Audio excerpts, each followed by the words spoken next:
pendapat yang berbeda mengenai pengertian bid'ah.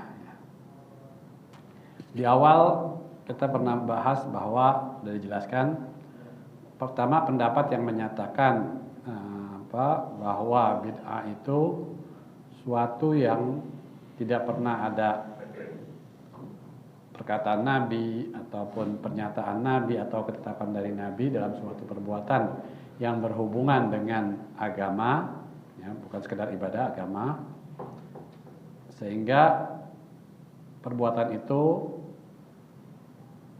adalah bid'ah dan sesat. Oke, itu pendapat yang pertama. Sedangkan pendapat kedua, yaitu ulama yang menyatakan sama dalam pengertian awalnya bahwa suatu yang tidak dilakukan oleh Nabi atau ditetapkan ataupun dikatakan atau dilakukan oleh Nabi pada urusan agama itu ada dua hal. Ya. Kalau dia tidak bertentangan dengan dasar-dasar agama, maka itu disebut cuman al-muhdatsat, suatu yang baru. Tapi tidak termasuk bid'ah. Karena ulama kedua mendefinisikan bahwa bid'ah itu juga semuanya sesat. Ya. Oke. Di Zoom aja ya. Ini masih merefleksikan yang kemarin dulu. Oke, yang kemarin masih ini belum masuk sini. Jadi kemudian yang ketiga, ulama menyatakan bahwa suatu yang tidak dilakukan Nabi ataupun ditetapkan atau ada perkataan dari Nabi berhubungan dengan agama tapi tidak bertentangan, maka itu disebut bid'ah hasanah. Sedangkan yang bertentangan dengan dasar dalil-dalil yang umum itu disebut bid'ah dhalalah. Jadi ada tiga pendapat daripada ulama mengenai bid'ah. Ya. Rujukan mereka kejadian yang sebelumnya kita pernah lihat, yaitu bahwa zaman Nabi ada beberapa hal. Ya, kalau kita balik lagi ke sebelumnya, itu ada yang ada kejadian pada zaman Nabi, kemudian sama Nabi perbuatan itu nggak pernah dilakukan oleh Nabi, tapi pernyataan Nabi bahwa itu boleh. Ya, seperti ada seorang makmum yang menyatakan Sami Allahu liman hamidah. Kemudian ada juga pada zaman sahabat, kita cepat dulu supaya bisa membahas selanjutnya, yaitu kejadian-kejadian di zaman sahabat di mana ada yaitu pernyataan Bilal seperti as-salatu khairum minan naum diterima dalam satu sisi karena ditetapkan oleh Nabi, tapi untuk ada orang yang membaca azan tapi tidak pada waktu subuh dengan menggunakan kalimat as-salatu khairum minan naum, ini dinyatakan bid'ah oleh sahabat. Ya. Jadi dari hal-hal yang terjadi pada zaman sahabat, dari zaman Nabi sampai sahabat, terjadilah pendapat-pendapat ulama yang berbeda. Nah, kita mulai dengan kajian daripada pertama mazhab daripada Hanafi. Hanafi ini termasuk dalam ahli sunnah wal jamaah yang 4 mazhab ini termasuk yang tertua, ya. Karena dia meninggal ketika Imam Syafi'i lahir. Walaupun dalam pantaran ulama tersebut adalah Imam Malik. Ya. Di sini ada riwayat yang disebutkan di syarah Al-Haskafi, ya, mengenai di sini mengenai talafut niat, ya, melafadzkan niat. Ini daripada pendapat Imam Hanafi. Hanafi di sini bukan berarti harus Hanafi, tapi juga termasuk ulama-ulama Hanafiyah. Di sini menyatakan, saya terjemahin aja supaya lebih cepat kita menyelesaikan pendapat-pendapat ulama. Ya, adapun pelafadzan niat tatkala hendak mengerjakan suatu amalan dengannya adalah mustahab, artinya disukai. Ya. Pendapat itu yang terpilih di sisi ulama Hanafi. Adapun niat boleh didahulukan pelafadzannya meskipun dengan menggunakan bahasa Parsi. Kenapa di sini Parsi? Karena daerah-daerah yang Hanafi itu lebih banyak waktu itu di daerah Persia. Dan ini untuk menunjukkan bahwa falafatan itu nggak termasuk daripada ibadah. Ya. Jadi pengucapan sebelum takbiratul ihram mengenai pengarahan niat atau pemfokusan seorang kepada niat sholat itu tidak menurut pendapat ulama Hanafi walaupun dengan bahasa bukan bahasa Arab. Karena tujuan daripada niat ini adalah mengarahkan ya, artinya mengarahkan pola pikir daripada seorang yang bakal sholat untuk fokus ke arah sholatnya, seperti niatnya niat sholat. Oke, para salaf, artinya salaf dari kalangan Hanafi tadi melihat rujukan-rujukan yang terjadi pada sahabat dan tabi'in ini, maka para ulama kami mensunnahkannya, artinya menyatakan itu suatu yang baik, meskipun tidak dinukilkan dari baginda Rasulullah SAW dan sahabat radhiyallahu anhum, dan tidak pula dari tabi'in.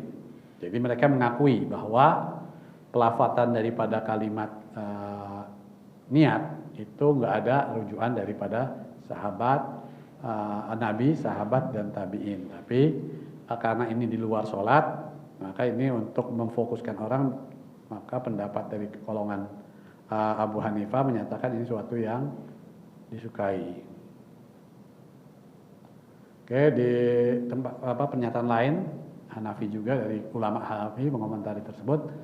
Nah, adapun perkataan bahkan dikatakan bid'ah, kalau kita melihat yang sebelahnya itu ada kalimat paling terakhir ya. Nah, ini balqila dikatakan bid'ah. Nah, komentar dari salah satu Hanafi terhadap perkataan orang Hanafi tadi, sama-sama Hanafi, bahwa yang dimaksud dengan kalimat bid'ah di situ, adapun perkataan dikatakan bid'ah, pendapat tersebut dinukilkan dari Al-Fat berkata al-hiliyah. Ya. Kemungkinan maksudnya barangkali yang tersebut adalah bid'ah hasanah, artinya ketika dibolehkan. Dalam azam-azam itu keinginan untuk melakukan suatu amal. Di mana karena manusia pada umumnya pikirannya terbagi-bagi. Oke, itu pendapat pertama mengenai talafut niat dari Hanafi. Sekarang Hanafi juga kita mengenai membaca Fatihah selepas sholat. Jadi habis sholat, yang kita tahu riwayat yang adalah membaca ayat kursi. Nah, sekarang membaca Fatihah. Tidak mengapa bagi imam selepas sholat untuk membaca ayat kursi dan penutup surat Al-Baqarah dan menyembunyikannya, artinya sir, ya, merendahkan bacaan. Lebih utama. Baca Fatihah setelah sholat secara jahar terdapat perkara-perkara yang perlu mendapat perhatian. Adalah bid'ah, berkata Ustadz kami, akan tetapi hal itu dianggap baik menurut adat dan asar. Apa yang dimaksud asar? Asar artinya peninggalan daripada orang-orang ulama sebelumnya. Jadi bukan hadis ya. Ada riwayat-riwayat gitu. Jadi menyatakan bahwa kalau dijaharkan itu menjadi suatu bid'ah, tapi dianggap baik. Oke. Berarti yang ulama ini termasuk ulama yang membagi kepada bid'ah beda-beda ya. Taslim, mengucapkan salam kepada Nabi Muhammad SAW. Setelah azan baru muncul pada Rabiul Akhir tahun 718 Hijriah yang dilakukan pada waktu Isya malam Senin. Kemudian pada hari Jumat, kemudian setelah itu 20 tahun kemudian muncul setiap waktu sholat kecuali maghrib. Kemudian dalam waktu tersebut 2 kali atau hal tersebut adalah dianggap bid'ah hasanah menurut pendapat ulama Hanafi. Jadi kita nggak pernah dengar pasti kan setelah azan biasanya doa doang. Nah ini pembahasan daripada ulama Hanafi mengenai jika setelah azan, setelah baca doa tadi mengucapkan salam. Ya. Itu menurut mereka dibolehkan. Tapi mulainya itu terjadi di tahun 17-18 ya.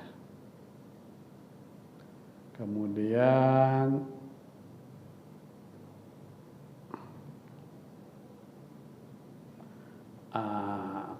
di Hanafi juga ada beberapa imam dari yang mengikuti Abu Hanifah itu membagi bid'ah menjadi beberapa.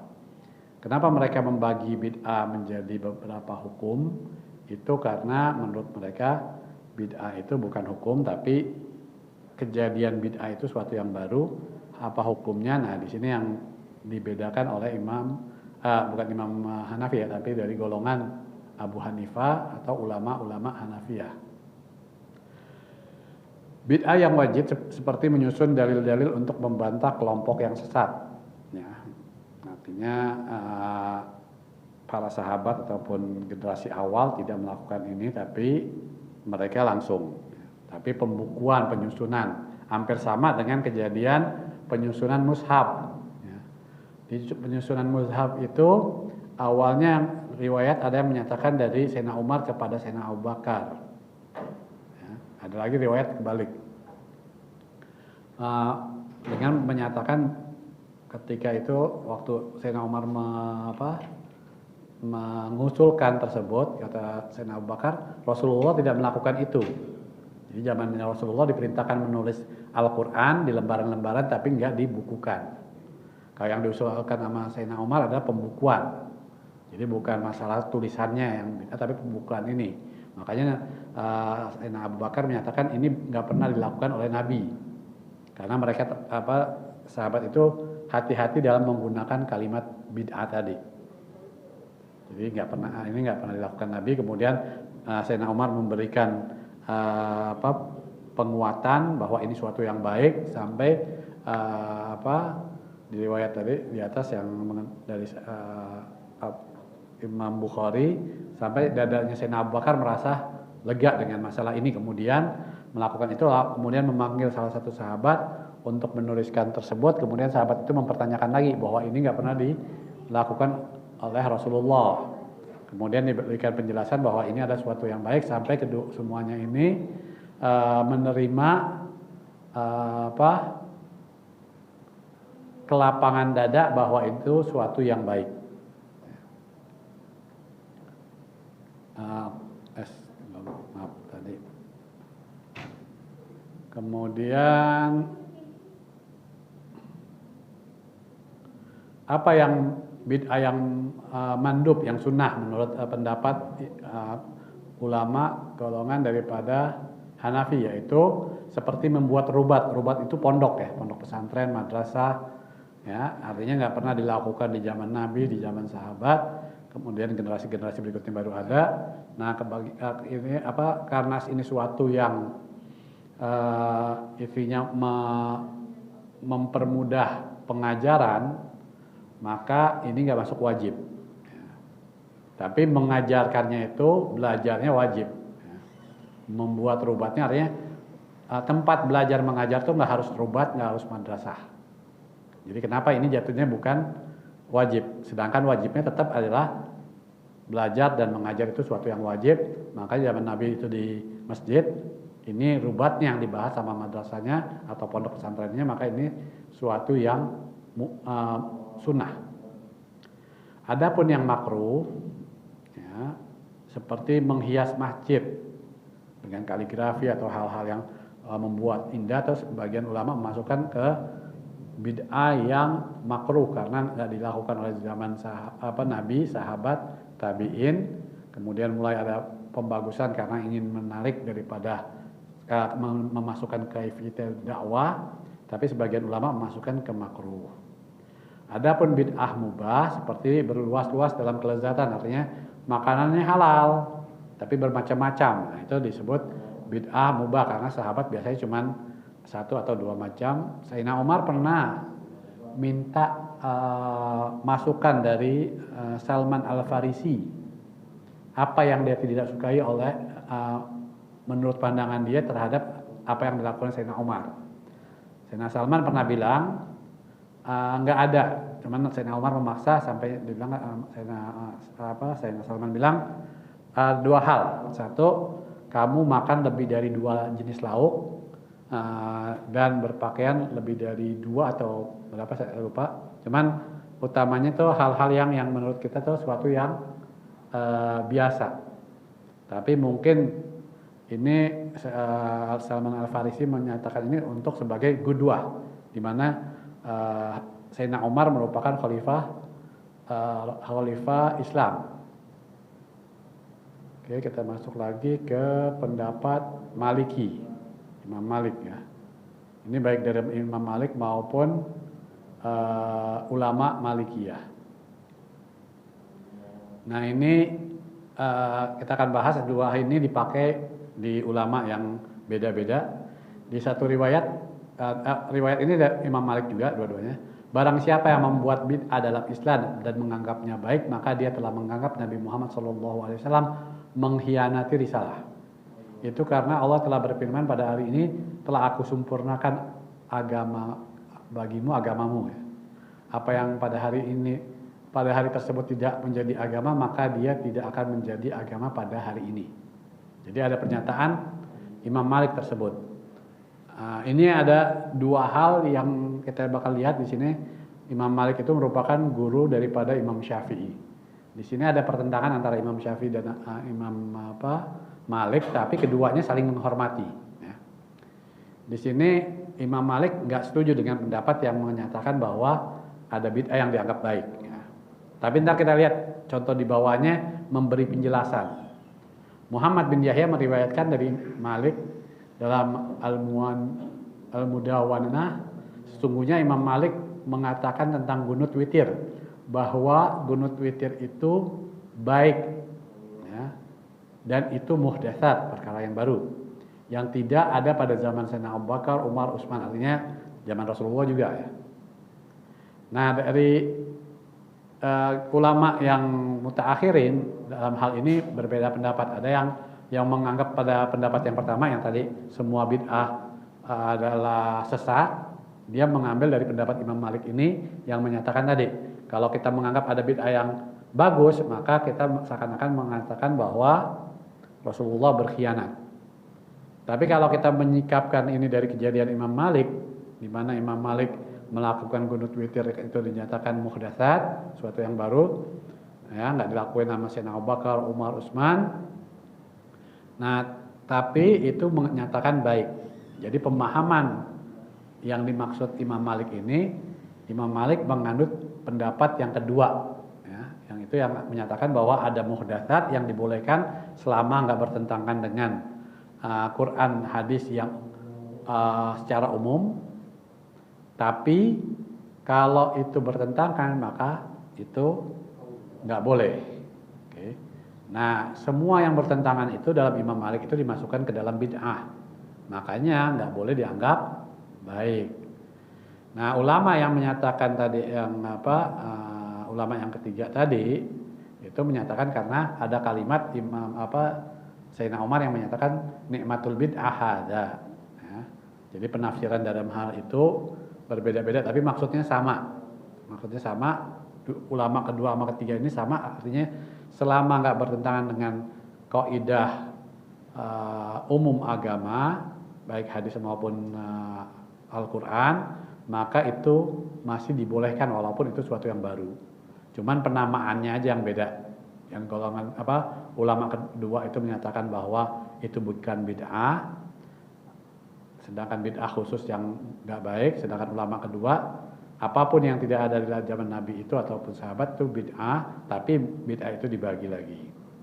Ya, ini untuk pengetahuan kita meluas. Sedangkan apa yang kita akan pilih sesuai dengan apa yang kita punya sanad keilmuan. Silahkan memilih masing-masing dari sanad masing-masing ya. Jadi kalau saya nggak melihat bahwa itu suatu yang bahaya, tapi saya melihat ini udah ada dari sejak zaman sahabat sampai generasi berikutnya. Yang susah itu begini, saya udah masih ada waktu ya. Yang susah itu kadang-kadang perbedaan antara ulama ini kalau di Imam Ghazali membahas tipu daya itu beda-bedanya tuh ada ketiga ulama ini. Kalau yang menyatakan bid'ah secara mutlak, Artinya pokoknya nggak dilakuin Rasulullah, nggak pernah ada perkataan Rasulullah ataupun ada ketetapan dari Rasulullah ataupun sahabat yang generasi awal itu atau generasi awal itu, maka itu mutlak bid'ah dan sesat, udah pasti semua bid'ah sesat. Oke, nah ini cobaannya beda, tipu dayanya beda sama generasi yang kelompok kedua, ketiga. Kalau yang pertama nggak bakal ditipu dengan hal-hal yang baru, ya. Artinya karena dia menganggap kehati-hatian tadi, nggak mau seperti sahabat tadi yang menyatakan kepada anaknya ketika anaknya membaca basmalah ketika baca Al-Fatihah di sholat, ya. Maka ayahnya menegur bahwa dia nggak mendapatkan Sayyidina Abu Bakar, Umar, Utsman itu membaca Bismillah secara jahar, ya. Nah, kelompok ini yang bakal dikhawatirkan tipu dayanya adalah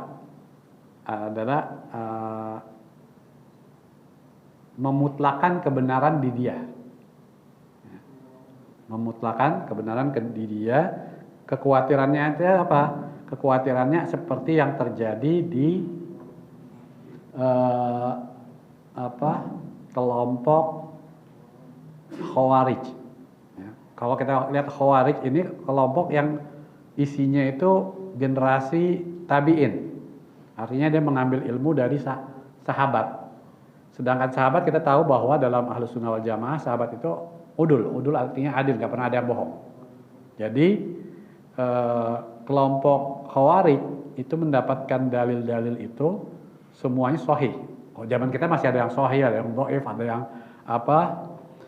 mardud, tertolak, ada yang artinya hadis bukan maudhu, ya. Gitu. Itu sekarang ada, tapi zaman Khawarij itu tadi mereka itu kehati-hatian mereka, tapi merasa apa yang dia pahami mengenal Quran itu lebih benar daripada sahabat yang lain. Nah, ini kelompok yang artinya dia hati-hati, tapi setan itu mempunyai trik-triknya tersendiri. Makanya ketika ada peperangan, kalau kita lihat zaman sahabat, peperangan antara Sayyidina Ali dengan Sayyidina Aisyah Ummul Mukminin, ataupun antara Muawiyah dengan Sayyidina Ali, itu nggak terlalu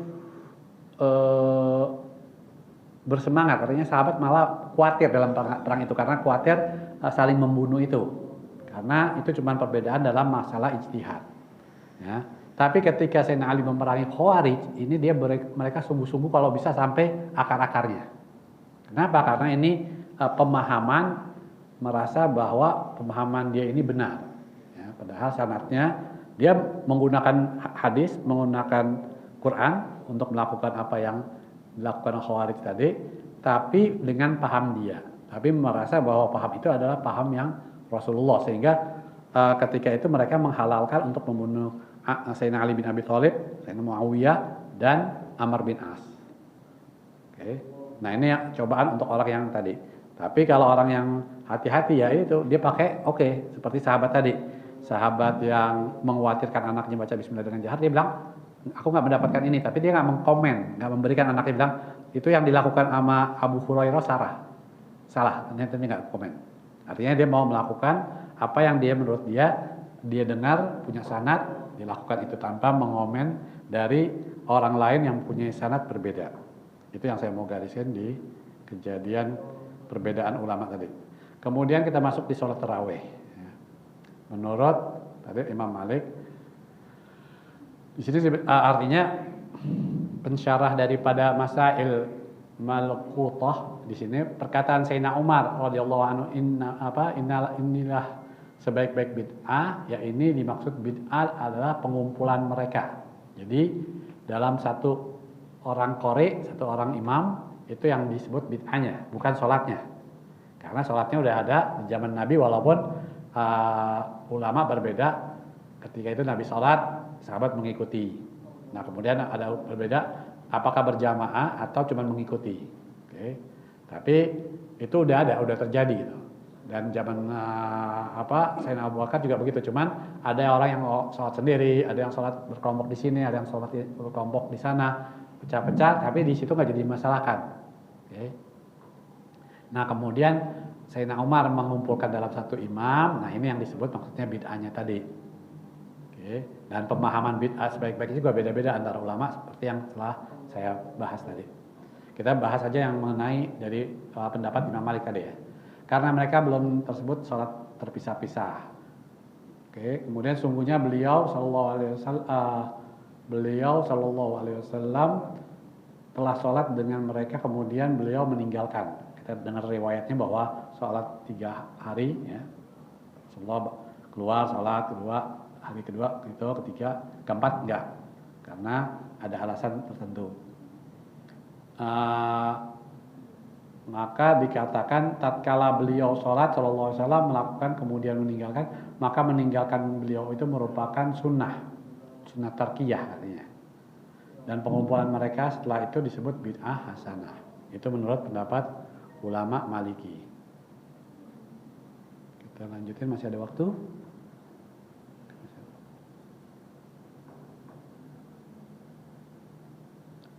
Kemudian zikir tasbih pada malam hari.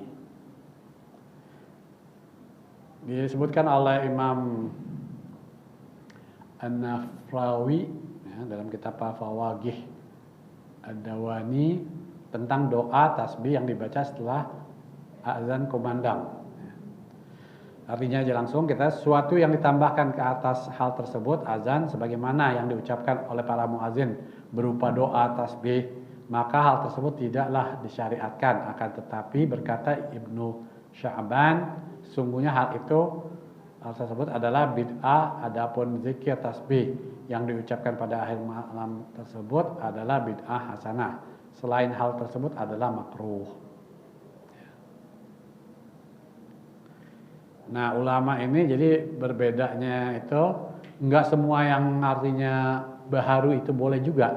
Karena dari pengalaman tadi sahabat bahwa ada kejadian yang seorang zaman sahabat itu ada yang mengucapkan as-sholatu khairum minan naum pada saat asar ataupun bukan pada subuh. Nah kemudian dipanggil Sayyidina Umar menegur dan Sayyidina Ali juga bahwa itu adalah bid'ah dolalah atau itu nggak boleh dilakukan.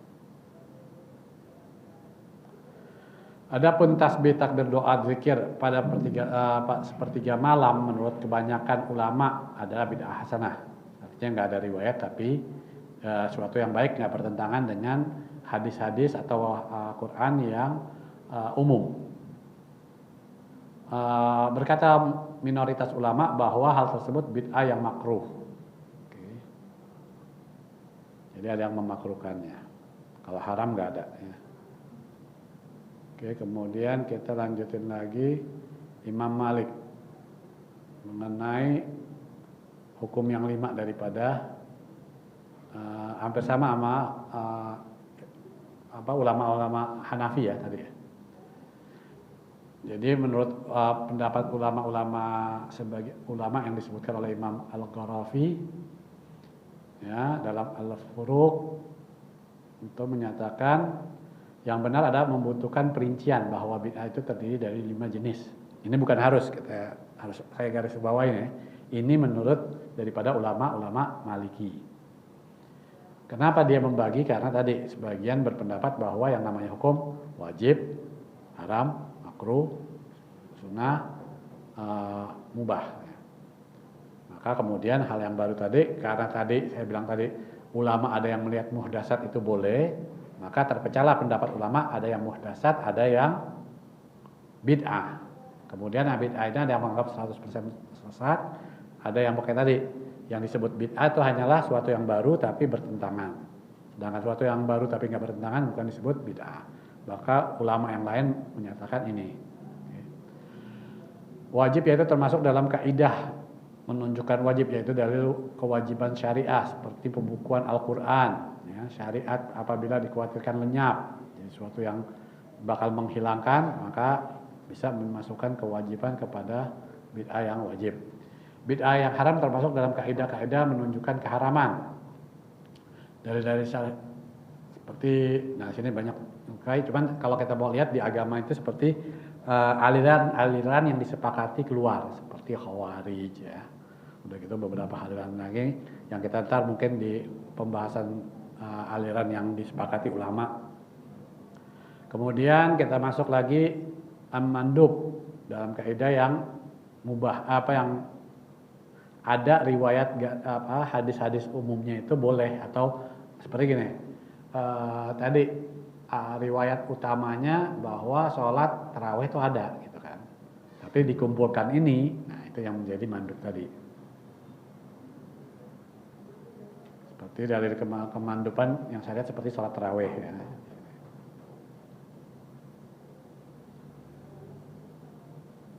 Ini hampir sama saya rasa, termasuk dalam kemakruhan.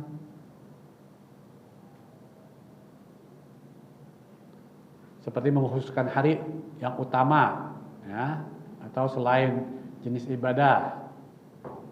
Jadi mengkhususkan ibadah khusus gitu. Nah, itu sebagian makruh bukan haram. Jadi saya maunya mau zikir ini aja dah. Tapi kalau menyatakan yang lain nggak benar, nah itu baru lain. Ya. Ini mengkhususkan untuk ngamalin doang.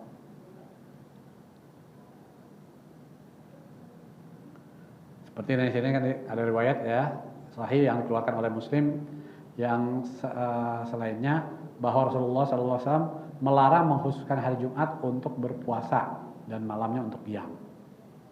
Karena umum, jadi pengkhususan itu khawatirnya ntar akhir menjadikan suatu wajib. Mengkhususkan nggak boleh, tapi kalau saya kemarin nggak pernah tahajudnya baru mau mulai di Jumat, apakah boleh? Boleh.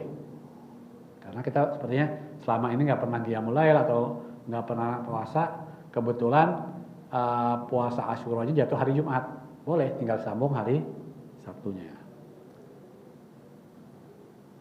Kelima, bid'ah yang mubah termasuk dalam kaidah ini kemubahan, pembuatan hayakan atau sesuatu yang berhubungan dengan umum ya.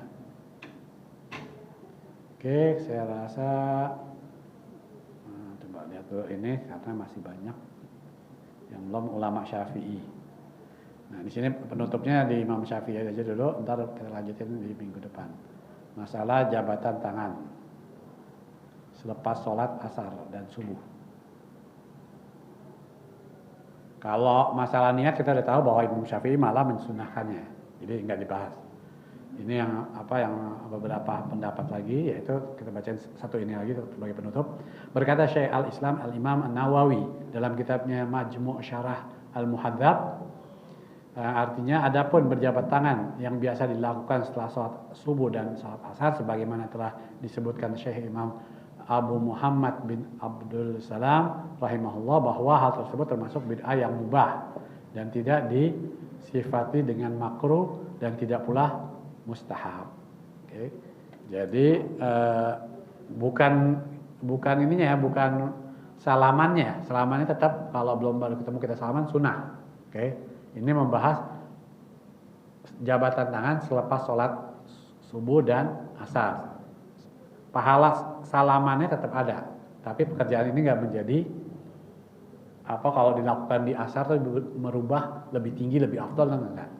Jadi mubah untuk jabatan tangan setelah sholat subuh dan asar. Ini dulu yang kita bisa sampaikan, insya Allah. Sekali lagi kita akan selesaikan untuk masalah pendapat ulama mengenai bid'ah yang berhubungan dengan kitab kita, yaitu kitab Tipu Daya pada bab golongan ulama mengenai fatwa. Ini dulu yang bisa saya sampaikan. Billahi taufiq wal hidayah. Assalamualaikum warahmatullahi wabarakatuh. Subhanallah bihamdihi. Subhanallah bihamdihi wa asyhadu an la ilaha illa anta astaghfiruka wa atubu ilaih.